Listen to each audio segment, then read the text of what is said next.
जो उनका आत्मबोध था, समकालीनता का जो नरक था, जो सियासत की जो एक सियासत के कोलाहल में डूब जाने का जो बोध था, वो प्रबल होता है। तो रेडियो में रहकर भी, रेडियो की दुनिया से बाहर भी कोई दुनिया है जिस पर किसी आकाशवाणी के पता नहीं निगाह है कि नहीं। तो ये इन्होंने चुना और नदी को गुनगुनाने से बहुत सी नज्म बन गई है, बहुत सी कविता है वो।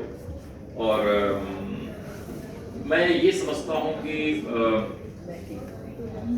इनके भीतर जो इतने छंदों का समवाय है, इतने रसों का वैभव है, वो निश्चित इसके पीछे कानपुर जैसे छोटे शहर को न कहा जाए, लेकिन जिन्होंने महानगरों का अतीत जिया है, अब उनसे बाहर महानगर निकलने के होड़ में है।